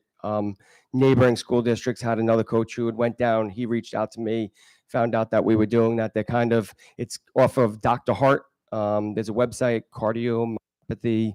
The drill was we took the drill from them. West Islip runs it, and we've just implemented that. All of our teams, we're connecting. They're going to have the emergency response plans attached to the AEDs. So if a kid freezes up, a coach freezes up, it says it right there. They're taped inside the med kits. So we're flooding those emergency response plans to everybody. We're going to give them to our chaperones. So everybody is on the same page of what the steps are. You go call 911. You get the AED, the access points for our buses. And then the most important thing was each school community and each team practices in a different spot, and each school is unique. So when we discussed with our coaches, it's go out there with your teams and make sure we have a plan that if you're the football team and you're practicing, don't send the ambulance to Sachem North. It could come through Samoset. There's no need for them to go all the way around. So just know those access points, know those cross streets. It's put on the plan. So we're providing them security phone numbers, trainer phone numbers, athletic director phone numbers. So I think just as much information as we can get out there, and we keep talking about it and we keep talking about it, kids will respond, and they will step up. God forbid something wants to happen. Just a quick, do you have, is there many students who miss out on tryouts because their physicals are not up to date? I'm just curious. 'Cause I know you do the freebie, in June, but kids miss it. I know also sometimes parents don't want their child to go through it without them there. They have fears of it, whatnot. I'm just asking because maybe you could have another date prior to when final forms are done, just to kind of get that last group of students who maybe weren't able to get there in June or not. So I was So just our- curious if that was the case. Maybe that could be. So our nurses have been, they started coming in August 1st. Pretty much anybody that puts their physical up and, fills out those forms, they're going to get cleared. I don't think it's due to missing a physical. I think sometimes they just start the process today or tomorrow and sports start Monday. So again, we could offer, but I do think everybody pretty much gets cleared that, is registration. So just to add to that, yeah, our concerns are people who decide the day before they want to play. And the other thing that we deal with is when people input their information to final forms, they think when they, hit click that they're going to know right away if they're clear or not. And we have to explain it doesn't work like that. And the nurse, and like I said, the nurses, they come in weeks before. They come in the day of and days after, because those are our periods to make sure that kids are ready. So I would say a good percentage of our kids are ready to go the first day. And the dribs and drabs are the follow-ups and the things that they didn't complete or things of that nature. But no one has ever said to us that, I can't get a physical, because if that was the case, we would call one of our doctors and send them there. Next slide. Just a shout out to our nurses because they are amazing, and they go above and beyond. But my question is that do all of our teams from middle school through high school, every single one of them, have more than one coach? Because while we are worried about our students, God forbid one of our coaches has an episode or something, injury. No, so in terms of our coaches, most of our varsity teams have a head and an assistant, depending on the sport. Not every varsity sport does have two coaches, like in terms of golf or tennis. JV teams typically consist of one coach. Some sports have two or three coaches. Football is three. Some sports, lacrosse has two, and things of that nature. Middle school, except football has two. Lacrosse has two. Girls lacrosse has two, and everyone else has one. Wrestling has two. Wrestling, because of the large numbers, it was decided years ago that they need to have extra coach. So predominantly, when you get down to a lot of sports, there may be one coach there. Last question. How many individual student athletes do we have? The number is 3,200 around there. So, and the 200 that we did screen, those were all ours? I mean, you had mentioned you had found one Maybe potential. a few weren't our students, but yeah, they were all our students. And you found one out of 200 who One might out have had a of 200. condition. Okay, thank you. Thank you guys so much for coming out. Oh, is there more slides? There were. Oh. Yeah, well, you know We what? do have them in the pack. We have a whole Yeah. bunch. One was just about immunization requirements and screenings, and the other one was just about links that you can go on that are available, our go-to links that give us a lot of information there if you have questions. That's it. Thank you very much for in-depth presentation. I appreciate it. I also want to commend the athletic department. Mr. Torregrossa personally did a lot of work around emergency response and not just things like an issue on the field with a student athlete or a coach per se, but a school's in lockdown over there and their football team is out on the field here. Who's telling them that? Where are they supposed to go? How is that communicated? Mr. Torregrossa and the athletic department, I know we make sure people have radios. We make sure people are contacted. We make sure we train for that as well. Safety and security is always our first and primary goal. And both these gentlemen make sure, and their teams and their coaches and nurses make sure that that goal is met each and every year. So thank you very much. I appreciate it. You may want to stick around. I'm going to do a real quick Section 11 update. And that is, there isn't a great deal, unfortunately, to update. I did hear, Mr. Trombetta, I know you have a lot of information on this in regards to some of the concerns around Section 11 and they're negotiating with our referees at this point in time. I do know that the state is starting to get involved as well because we are really up against a deadline here and there's some great concern that our student athletes could be impacted by this, the fact that we do not have something in place right now with our referees? Yes, they're in negotiations right now. They've already met with the state and they were asked to submit their availability. They have not done that. Tomorrow is a fact-finding meeting between Section 11, the state, and the Officials Association that'll involve lawyers on all three ends, as well as key members of the negotiating team for both areas and some outside people coming in on the committee from different sections. So they're looking to hopefully come to an agreement as to, so we can get going with the sports season. Sports start on Monday. So everyone is hoping for a very hopeful ending here. We want the students on the field. What is the plan, if there is one, if this is not done? They would have to look at using officials from different sections, rescheduling some of the games, and possibly pushing back a season a week if they had to. Okay, thank you. I don't know if the questions from the board or Questions?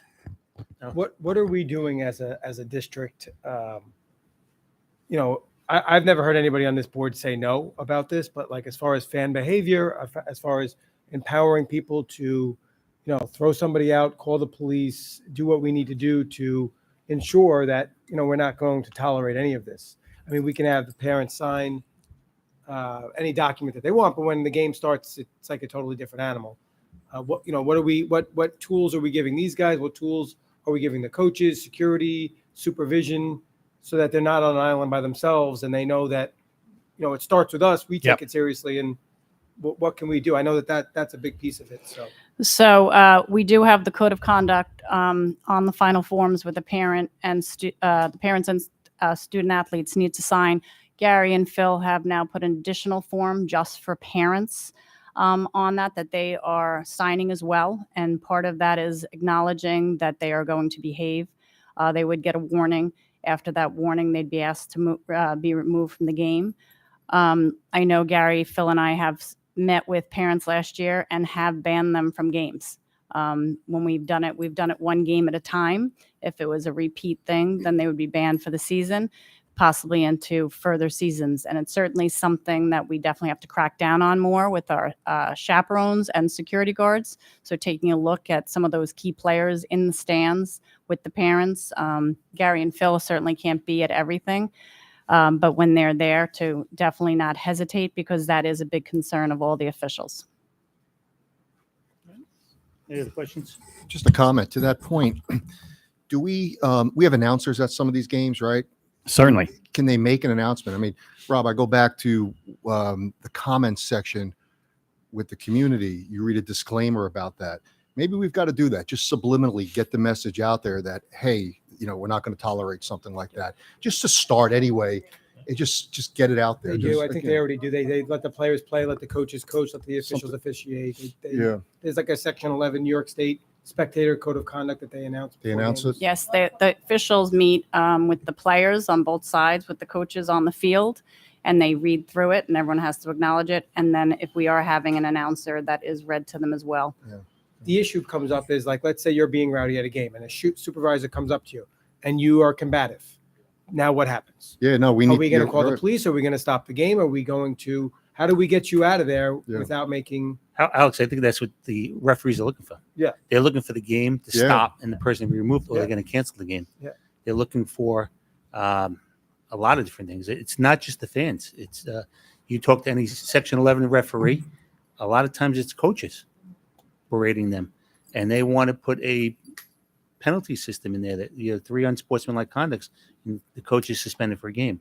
So these are the things that they have to, they have to write the code of conduct, and then school districts, I think individually, have to agree to them and start enforcing them.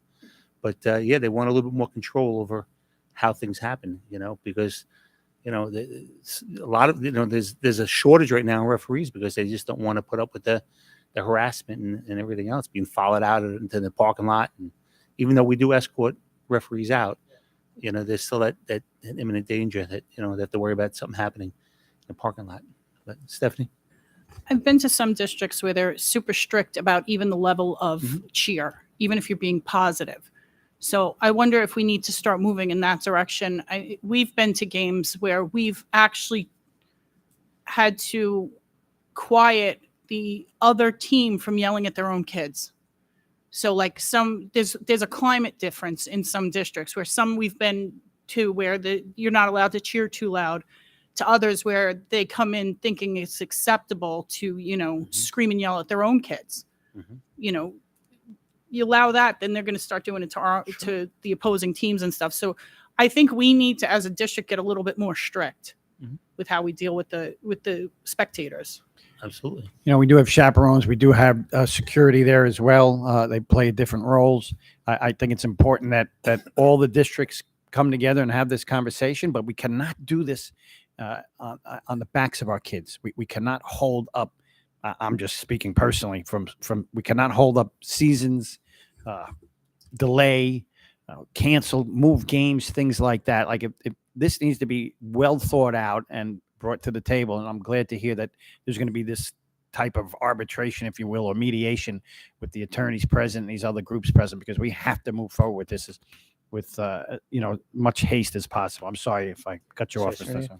I was just going to say, just listen to what Patty was saying and what you just mentioned and what you mentioned. I mean, we are increasing our security staff, and we're going to be serious about removing unruly spectators. We might want to consider changing our chaperone security posture, because I don't want to put our teachers in a position where they might have to physically remove somebody. That's not fair to them. Security is more trained to do that. So I don't know how anybody else feels, but that might be something we need to consider. I know there's probably contractual issues involved in that, but we're gonna need to change that posture, I think, to enforce that. At least let Section 11 know we're serious, right? There are contractual issues. It is a conversation we're having already in terms of that ratio and perhaps a few more security as opposed to chaperone teaching staff, because it is putting them in a difficult position. Any other comments? Any questions? Okay, Chris. Thank you so much. Just two more pieces real quick. There is a planned battery storage facility being proposed or developed along the southern side of the Long Island Expressway near Sagamore Middle School. It's actually 0.6 miles away from Sagamore Middle School. I met recently with Councilman Foley amongst some other folks. I actually met with Fire Marshal Thomas and Commissioner Tullo, and we invited them in. We're going to have a group of people come in on August 30th to talk more about that facility. I'm told the facility is cleaner and safer than what's currently there. What's coming in is going to be cleaner and safer, but obviously I know there might be some concerns in the community and amongst the board. So we invited them in for the August 30 presentation of our Board of Education. I wanted you to know that. So just for the communities out there listening, that will be a discussion of this storage facility, of lithium batteries.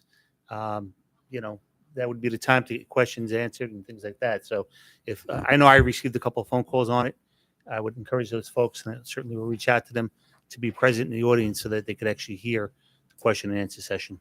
Stephanie? This has been ongoing on placement, and it was actually pushed. There was so much negativity against it in the town of Islip that it moved to the town of Brookhaven and somehow got approved.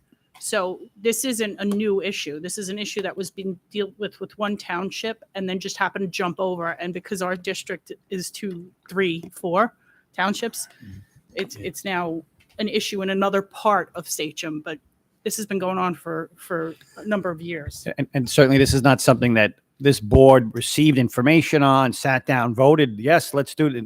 We have no say in that. I'm pleased that they gave us some information, had to sit down with me, and I asked them to come back and have a sit down with the board and the community. And just lastly, our first annual Welcome to Sachem event is tomorrow from 5 to 8 p.m. at Seneca Middle School. We're going to have representatives from Northwell Health, the Sachem Public Library, some Sachem swag. It says Sachem gear, but I like Sachem swag better, Patty. Let's change that. Parent organization, like the alliteration there. Oh my gosh. Yes. We have a donation coming up. I'm going to ask, do we have one of the backpacks down here? No. Okay.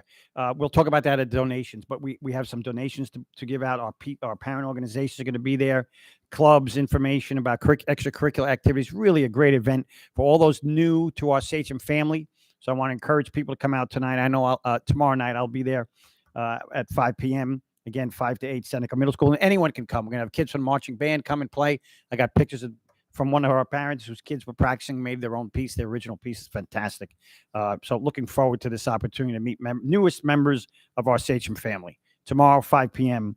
at Seneca Middle School. Thank you very much. That concludes my lengthy report. Wow, that may have been a record. Sorry. All right. It brings us to item C, approval of minutes for the July 26th and July 31st meeting. A motion, Stephanie, second, Sabrina. All in favor? Opposed? Motion's carried. Allison, any visitors tonight? No? All right. Yes, yes. Ms. Carawan, is that your son there? What's his name? Hi, Ryan John. How are you? You want to come up and say anything, buddy? You are a stellar young man, a gentleman, a scholar. I see you doing some work there, or on your. Is that your iPad? Okay, pretty. Are you gaming or are you doing reading? All right, all right. I'm sure there's reading. There's reading in those games. I'm knowing his mom. I'm sure there's something in there that's educational. But I appreciate you hanging in there with us, buddy. We're almost done. All right. Okay. This item 4 is business items. We have a consent agenda A through D. I need a motion, please. Mike Cerny, second by Meredith Volpe. Questions or discussions? All in favor? Opposed? Motion's carried. Item 5 is personnel consent agenda for teachers. A motion, please. Sabrina, second by Meredith. Okay. Questions or discussions? All in favor? Opposed? Motion's carried. Item 6, we have personnel consent agenda A through J for support staff. Motion, please, Mr. Reynolds, second by Mr. Baumann. Questions or discussions? All in favor? Opposed? Motion's carried. I would just like to recognize one of our cooks, Barbara Mano, who is going to be retiring at the end of this month, the 29th. She's been at Nokomis. We'd like to thank her for all of her service, her time, and her dedication to our students and her staff at Nokomis. Congratulate her on her retirement. Okay, item 7 is we have the personnel consent agenda A through C for our administrators. Any motion, please? Ms. Stephanie Volpe, second by Ms. Isernia. Questions or discussions? On the motion, real fast, Rob. Yeah. Just for transparency and to be the same person in the back as I am in the front. Nothing to do with you guys. I think you're lovely. I think you do an amazing job. I am concerned about this new reconstruction. I think that we are taking a position away from our most vulnerable population.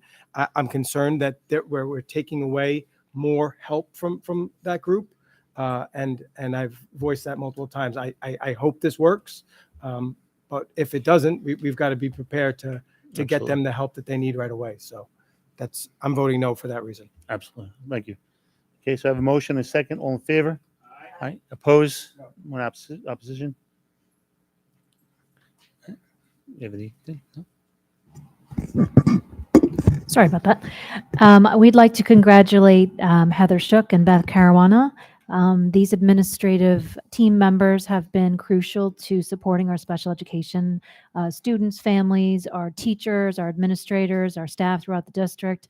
Hardworking, dedicated. They're here late. They're here early. Congratulations on your movement into upper level position.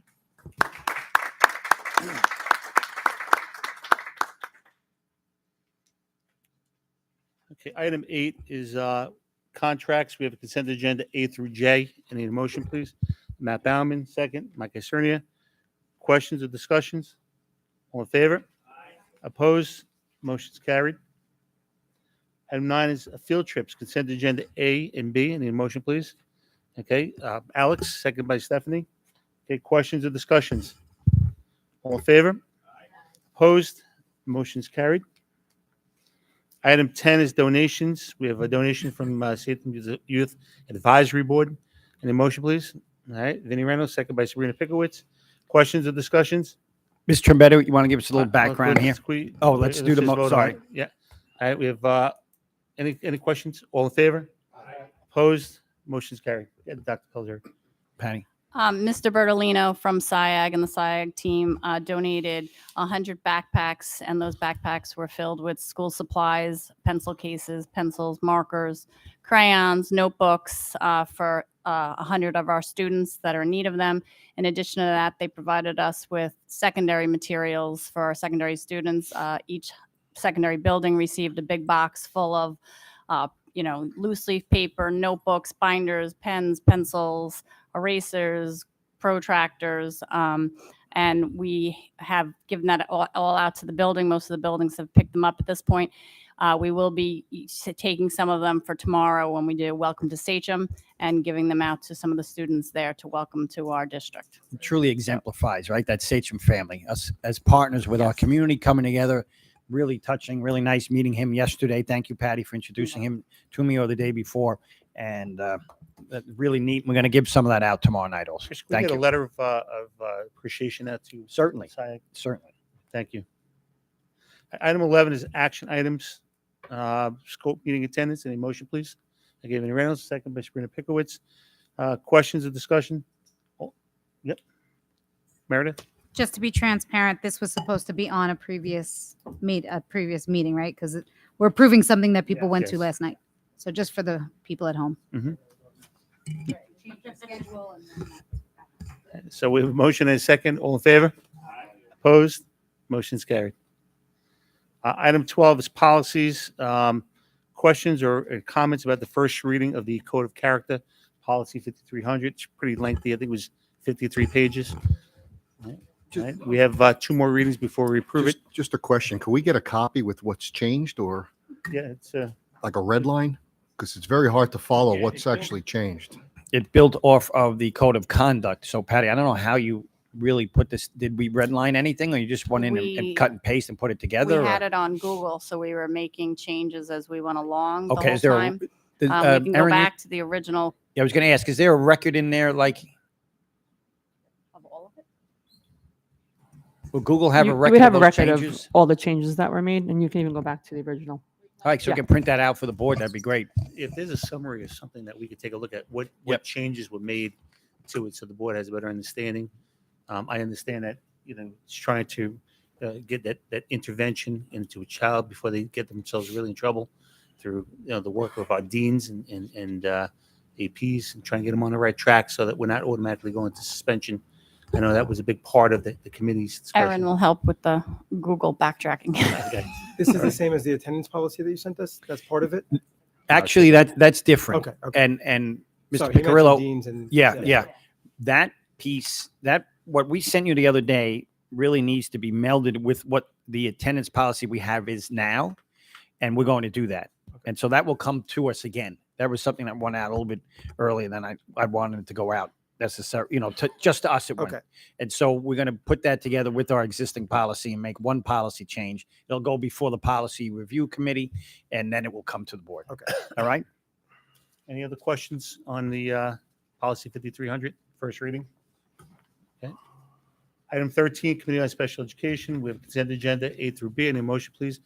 Matthew Bauman, second Meredith Volpe. Questions or discussions? All in favor? Opposed? Motion's carried. Item 14 brings us to monthly reports. I don't know if there's any updates. Just a quick reminder, the application process for the committees goes all the way through August 30th. We have some applications, not as many as we wanted, but I certainly encourage people to apply for the different Board of Education subcommittees. Allison, if you can get something out to the community as well, maybe put something on our pages, our web Sure. page. Anything we could do to get people to apply. Absolutely. All right? Yeah. Stephanie. Are we sending something to previous members just to remind them that they have to apply Yes. to everybody? Yeah. We sent it out to the whole community, but we also sent it directly to previous members. I mean, if you know of somebody that was on the committee last year that didn't apply, I mean, I guess we could reach out to them. Yeah. Well, I just liked our committees were so, they were Well, we good. got- we got a had really list. good committees last year, so. we did get a list, didn't we, of who applied already and what their first, Oh, we second. did? I didn't Yeah. see it. It was in the packet, right? No, Or it you wasn't emailed in the it to us? packet. I had You emailed emailed out. it to I didn't us. see it. Okay, I'm going to Yeah. check. Yeah. Okay. All right, so I didn't see it. Allison, if you can get that out. Okay. Yep. We did have our common activities committee meeting today. Again, looking at the field trips that all the buildings go on, grade level. I'm still kind of working on that, seeing what would be appropriate for grade level so that there's no repeats, kind of trying to get a cohort of students who missed out a lot because of COVID restrictions, trying to catch them up and giving them some experiences before they graduate Sachem. So we're still kind of working on that. And I know that Erin's putting a bunch together, possibly surveys going out to students on the upper grade levels of what they would like to see, just so that, fundamentally that there are trips that are happening, activities that are happening that every student, K to 12 by their grade level will be experiencing, educational and celebratory. Okay, any other updates, other reports? Closing public comment, obviously nobody. Okay, all business items. Chris, charter schools, update? Yes, please. Thank you so much. So, charter school, we have not heard from the Board of Regents yet, Mr. Venator, correct? Correct. We have not heard, as we discussed previously, they have 90 days in which to respond. I think we're about halfway through that 90-day period, but we have not heard anything. Yeah, I don't know that we will, quite honestly, after speaking with Assemblyman Smith, amongst others, as we try to continue to work through this issue and concern for this community. We've started to receive bills. We're attempting to hire a nurse. I know transportation is starting to be set up. Our special education department has met with the organization, the South Shore, and I just wanted to see if there was anything new on the horizon, but there doesn't seem to be at this time. No, we have nothing at this time. Questions, Mr. Cerny? Just for Michelle, do we have updated what this is costing us that we hadn't budgeted for yet? Action? So we had budgeted for 7 students at the $15,000. So far, we're being billed for, now we got the second bill for 20 students. So for the July and August, we currently owe $101,207. So we've budgeted just over $300,000. I know transportation was looking at vans, and right now we think that we're going to use one van. We have there were 12 students that applied for transportation and 2 that were waitlisted.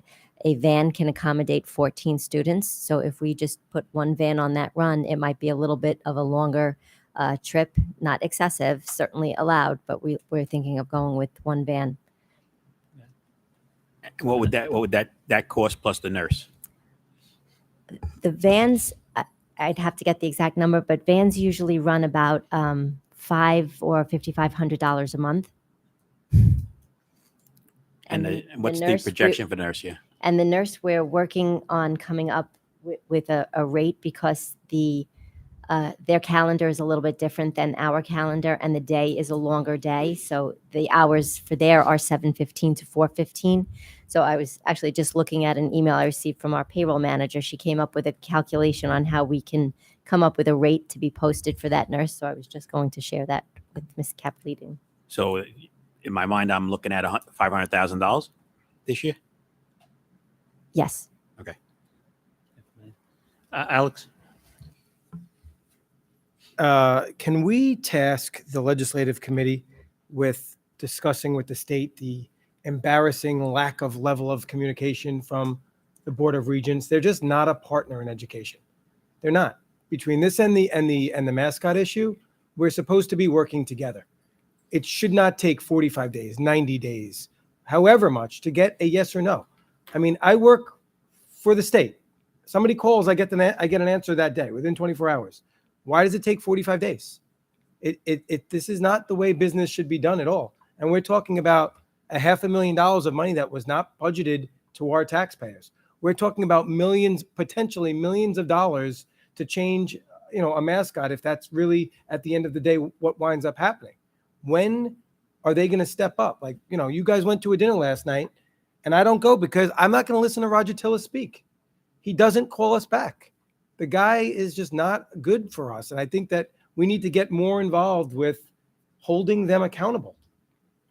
We've got to do something. And I know this is not something new, but we've got to put our foot in the sand. And we could certainly charge them if you want to put a description together as to what we want to charge them with, Yeah. with regards to communication with the state. Yeah. Certainly we could put it, take a leading of the board. There has to be a standard that they're held to, and if they're not, then we replace them. We should have some type of, With regards to the mascot thing, I mean, I don't know that I would charge them with that, only because obviously we're. no, in I'm the- just talking we're- about yeah. communication Communication, yeah. with us, with them. Yeah. Like, police yourselves. Oh, that's nice. Yeah. Oh, Yeah. Sorry, Mike.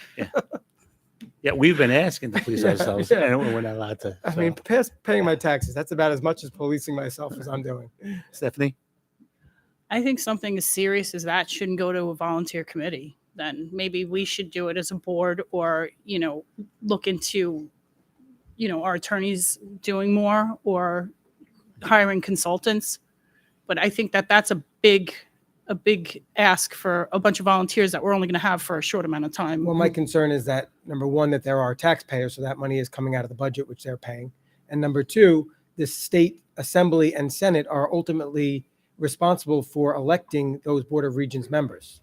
So we would be advocating to Doug Smith and Senator Dean Murray and Senator Alexis Wyke and, all of our elected officials, which is what the legislative committee would ultimately maybe either have the forum with them or be able to write letters to them and in masses, something along those lines. I think we need more than that. That's what I'm saying, because it's such a time-sensitive issue that we don't meet enough as a legislative committee to do something that's that urgent of a need, especially the way the money is compounding, that we would have to pay for the charter school.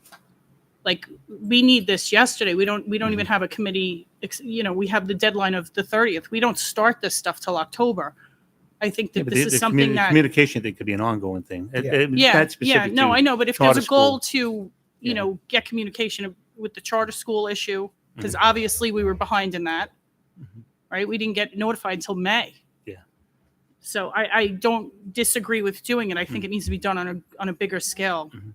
Michelle, have we had, this is a question on charter schools, have we had any more registrations since the last time we discussed this?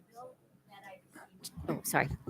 So the last bill that I received still had, they're billing us for 20 students. Uh-huh. The first bill, I compared it to the one we just received this week. 6 of those students came off and 7 new students went on. So I did request a full enrollment from the school, not just, I requested Sachem and everyone else with their district noted. I haven't received that yet. The 6 that came off, are they planning on coming to Sagem? We don't know that. I don't know that. I would have to check with central registration. Any other questions? Meredith? It might be a really silly question, but I'm sure there's some people at home that have the same question. How do we verify that these children we're being billed for are actual Sachem children that truly do live in that household and not just somebody that, because it happens even in our own district. Well, I know some of them have come in to register, so that's being vetted through the central registration. All we can do is verify the addresses. I don't know what else, if we have someone that checks attendance or location. Chris is typical in terms of registration. We'd be able to check an address, right? And see that someone lives there. But beyond that, there wouldn't be. I mean, but is that to your point, Meredith, that you want to make sure they actually live there? And Yeah, if we're going to pay a fortune for these kids to go elsewhere, Mhm. I'd like us to do our due diligence and make sure we're not being billed for children that don't belong. And Sure. I mean, it's happened within our own district where kids Yes. move and they stay and they try to be under the radar. Mhm. And so why wouldn't I think that it would be happening for somebody to say, hey, I can get my kid taken care of from 7:15 to 4:15 every day and at somebody else's expense. Yeah, use grandma's address. Exactly. Do we have an estimate on support services for them, like the special ed costs? Because that's going to bring us over the $500,000 mark if Yeah, any of these kids have special ed. it appears as though there are 2. One is in question right now that we have to go back to committee. So right now it looks as though it would be 1 student only. Do we have an idea of what those costs would be? Not yet. Okay. Any other questions? Chris, you'll keep updating us as information comes in. It'll be on old business. Yes, sir. Okay. Board discussion items is done tonight. We had everything up front. Superintendents, you don't have anything on yours here? Okay, future items for discussion from the Board of Education. Rob, Any can we just put section 11 up on old business in case Sure. it's not settled by the time our next meeting is? update on the 30th? Allison, if you take that note down, I will as well. Just in case it's not covered. It's some of the games actually start August 20th. So we'll actually be discussing it after the, start of the season. Future discussion items? Hey, Rob, with regards to future, I know we put a lot of stuff out there. So over the past meetings, do we have a list of what's there and when that's going to be scheduled for? I don't know, Chris, if we're Once the tracking calendar that comes in, stuff. you're gonna start I know the putting past it- couple of meetings, we threw a lot of stuff to say, hey, we want to talk about this, want to talk about that, but where are we tracking that? So we know nothing's slipping. Yeah, Allison and I meet after each meeting. Okay. And so we can send to the board what projected. I don't have all the dates posted in That's yet, fine. so we meet and do that. So we'll have that conversation. Okay. I'd If we like can to get add- something like that in the Friday packet, sort of an ongoing list of the things that are out there so they don't slip, maybe things become more of a priority. We ask to push it up. I don't, just a suggestion. So, Yeah, I want to make a request for a future discussion item. Last July, I actually requested a future discussion item on returning the Forest Valley trip to a course-specific field trip, as we have many different course-specific field trips in our district. And the conversation just, I guess it fell off the radar. We never had it. If I go back to last July's meeting, the request was there, but the conversation never happened. So we went another year without being able to provide this Forest Valley experience for kids in our district. So I'd like to have a future discussion item as to, right now, it's a trip for all, and obviously we can't do it because we need 40 chaperones per school to be able to do it. They have a ratio of 10-to-1 ratio. I'd like to see if we could return it back to the 8th grade honors earth science, so that at least kids will be able to go, and then maybe that discussion could lead to maybe also offering it in 9th grade when kids take earth science in 9th grade. So as a future discussion, if we could, We actually mentioned this last month, and we made it part of your discussions, right, Mrs. Hines, in terms of trying to bring that back. So that's part of an ongoing discussion, Mr. Scarborough, and we'll bring that forward when this committee's ready. Yeah, I mean, I think for us, and I don't know if Sabrina or Stephanie, you want to weigh in, but there has been a lot of discussion about bringing back Frost Valley. We would just need to, I guess, know the direction of, we were thinking for all in 8th grade or 9th grade, but I think we fell back into 8th grade so far as a recommendation, obviously not a final decision, but if we are going to have that decision about whether or not it's going to be for a particular class, then that would be great for us to have that direction as a committee. So if we're going to do it in earth science, you could do it in 8th grade for honors students, and then those other students that take it in 9th grade could go in 9th grade. Right, that would be the part of the conversation. So if you could bring that and you to would the be committee. sharing the wealth, the responsibilities amongst two different schools, so that it's now becomes feasible. Obviously the 8th graders that go in 8th grade are not going to go again in 9th grade. They had the experience the previous year. Right, So and then be in a different I course. I don't want to have the discussion now, but I'd like to have the discussion soon so we can give direction to the committee. I know the committee is not supposed to be telling us what trips are going to happen, but sort of recommendations to create continuity throughout the district.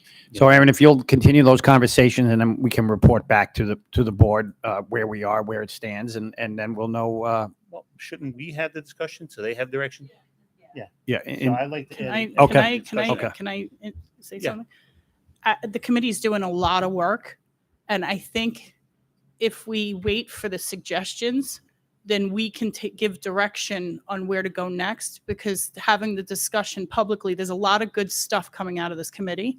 But is and that it's committee supposed to be doing that particular trip, or would they charge? It's a with- bunch of stuff, Charged with and not to creating make anything continuity. public, because you don't want to have everybody saying, well, what happened to this, what happened to that, but the committee's doing a lot of work trying to get things together to present to the board. So I think it might be premature to have this discussion right this second, because that's part of it. Stephanie, I asked last July. No, for this I discussion. understand, but this Yeah. committee So just There's formed. nothing premature about this. No. I'm not saying your request is Yeah. premature. I think, though, it's coming from the committee, and there's been a lot of work around. I just don't getting this want to done. miss another year. I don't. That's what I'm saying. The intention is definitely not. It's within the next month. Aaron, Rob, do you need I us? completely understand what you're saying, Rob. I think it's a great time to have a little bit more direction from the board, because we are at that point, and if everyone's comfortable with it, I can share our snapshot of what we sort of agreed upon as possible recommendations for the board and the cabinet to look at. And then maybe then that could start a discussion behind the scenes or however. So we just have a little bit of direction if I need to tweak that a little bit and bring that back to the committee because our next step after kind of making some of the recommendations, we wanted to be able to send it out to the students and get their feedback of what they thought. We're not doing every single little trip. Remember, it's just the main staple experience for students that's somehow connected to their curriculum. We did talk a lot about, should Frost Valley be just for those particular classes, like what happens in most of the high schools? You don't really see those larger trips for the entire grade level anymore until you become a senior. So that could work very well where the kids in earth science are taking it in 8th grade. And then if you don't take earth science in 8th grade, you can then take it in 9th grade. And then you would be able to go on that trip. Or if you took it in 10th grade, let's say, for example, that's a trip that, we can kind of offer a whole bunch of different ways. But Frost Valley is able to run that trip this year. I mean, many school districts have backed out of it because of the pandemic. I think you guys know there was a couple of neighboring school districts that went, not this year, but the year before. Unfortunately, that was when COVID was still around. And, I think we're in a new day now where people would be open to going to that trip in terms of staff and, and our faculty. So why don't we add it as a future discussion item? We'll have the discussion, okay? We'll take a leaning of the board as to do we want to make it course specific to get this back up and running again? And then from there, the committee can maybe infuse that into their, into their recommendations if that's what they want to do. But my understanding was the committee was not going to be looking at course specific trips. They were going to be looking at continuity and consistency across the not specific trips. Yeah, and this was the only trip where we kind of went back and forth of, do we make it a recommendation for the whole grade? Because we're not really sure. Was that more pandemic related, that we didn't have enough staff and faculty? Or is this really just not an interest for all students? And maybe we do go back to our original, because quite frankly, we all know this. We never actually went as a full 8th grade because we were ready to go and then the pandemic hit. So is it better to just kind of start it as one of the first trips where it's not full grade so that they go into the high school and they start doing more course specific Two ones? smaller trips might be better than one big trip. Yeah. For purposes of supervision and things. Stephanie? There's parents on this committee, and this was the first one they brought up. This was the first trip that they wanted to discuss. So that's kind of why it's super important in both areas, But I like your suggestion of having it. That didn't even come up. So why aren't you on the committee? Because it would have been great. Your idea of doing 8th grade and 9th grade, we didn't even discuss. So I think that's great. Having the kids who took earth science in 8th. The reason why I'm suggesting it now is that I just don't want to miss the boat. You have to make the reservations and start planning it now. We had this exact discussion at 5:00 because it was the same concern: is it going to be too late to book? Meredith? So one of the reasons, my son's 8th grade was the first 8th grade that was supposed to go. Obviously, the pandemic decided otherwise. I know every grade since then. The kids and the families have all wanted them to all go. So I know that we had a lack of volunteerism from chaperones. Is there a way that maybe we could ask Mr. Barbera to poll his members and see if we could get a solid 40 for committal for each? And if we had that, then we don't even have to have a discussion as to who we do. We open it up to everybody, because when it was open to everybody, we had a lot of interest. And then when COVID took it away, we still had a lot of interest. So it's not like, I don't think that we would have, lack of interest on the students' part. So if we can get those chaperones to, give a commitment to us, then I think we can just open it like we used to and have the whole grade go. I'd rather just let's have the discussion. Let's have the discussion. We'll go from there. Because, like I said, in all honesty, it's a big undertaking. Even if we had the commitment of 40 teachers, you're handcuffing the whole school. 40 teachers leaving from one building. How do you operate the school? That's the thing. If it's the 8th grade, then hopefully we'll get enough 8th grade teachers that would want to go, and their students wouldn't be there anyway, so they'd have nothing to do anyway. All right. So we'll add any other future discussion items? None. Okay, Rich, you got that? Okay. Our next meeting is scheduled for August 30th. At this particular time, I need a motion to go into exec session to discuss an update on a staff member, made known to the board, as well as a CV update case. that the board has been known to. Motion, please. Okay, Ms. Cerny, second. Mr. Reynolds, all in favor? Opposed? Motion's carried.